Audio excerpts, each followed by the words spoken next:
Last video में हमने Gauss का पहला अनुप्रयोग पढ़ लिया था।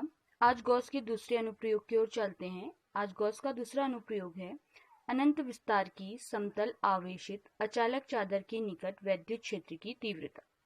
हमने एक चादर ली है जिसको हमने विस्तार अनंत माना है। इस चादर में ये धनावेशित है। इस धनावेशित चादर के कारण हमें वैद्युत क्षेत्र की तीव्रता ज्ञात करनी है। इस चादर के बिंदु से एक बिंदु O लेते हैं। इससे R दूरी पर एक बिंदु P लेते हैं, जिस बिंदु पर हमें वैद्युत क्षेत्र की तीव्रता का मान ज्ञात करना है। हमने ये बिंदु चादर के निकट लिया है क्योंकि जितना हम चादर से दूर जाते जाएंगे इसमें निकलने वाले वैद्युत क्षेत्र की बल रेखाएं डाइवर्ज होते जाएंगी।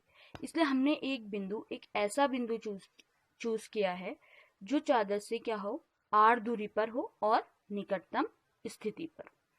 क्योंकि हमने जो ये चादर ली है वो कुछ इस तरह से ली गई है जिससे R दूरी पर बिंदु P लिया है और इसके ठीक दूसरी ओर एक बिंदु P' को लिया गया है। सममिति के कारण दोनों एक ही तरह से कार्य करेंगे। अब क्योंकि धनावेशित है चादर, इसके कारण एक वैद्युत क्षेत्र होगा जिसकी तीव्रता बाहर की ओर होगी, इसकी दिशा बाहर की ओर।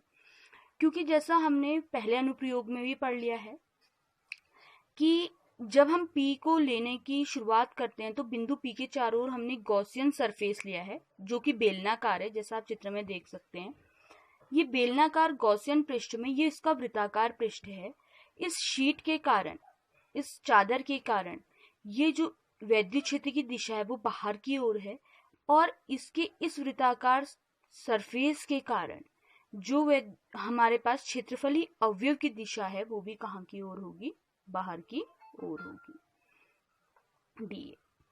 ये स्थिति यहाँ है, सममिति है इस तरफ, तो इस तरफ भी वही स्थिति आएगी, यानी E की दिशा बाहर की ओर और DA की दिशा भी बाहर की ओर।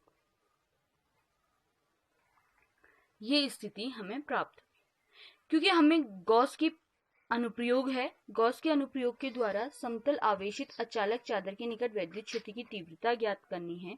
अतः गॉस के नियम को लगाते हुए गॉस का नियम कहता है कि किसी बिंदु से होकर गुजरने वाला जो कुल वैद्युत फ्लक्स होता है वो Q/ε0 के बराबर होता है। तो सबसे पहले हमारे पास स्थिति आएगी कि फाई E यहाँ पर क्या है, यानी इससे गुजरने वाला फ्लक्स क्या है।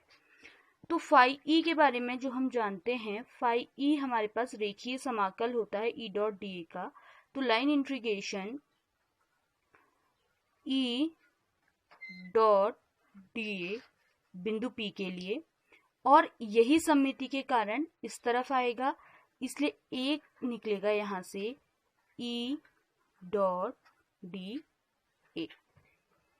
क्योंकि दोनों E और DA दोनों एक ही दिशा की ओर हैं तो दोनों के बीच बनने वाला एंगल कितना होगा, 0, यानी phi E equals to EDA cos of 0 plus phi E equals to EDA cos of 0। चूंकि हम जानते हैं cos 0 इक्वल्स टू 1, तब phi E equals to E whole integration DA plus whole integration E whole integration DA। Then phi E equals to EA plus EA integration से ये आ गया phi E equals to 2EA। अब क्योंकि ये चादर एक अनंत विस्तार वाली चादर है हमारे पास, तो हमने क्या करते हैं, सबसे पहले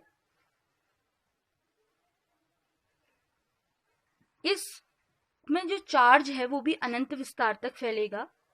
तो Q को सिग्मा A लिख सकते हैं, जहां सिग्मा क्या है, पृष्ठीय आवेश घनत्व है,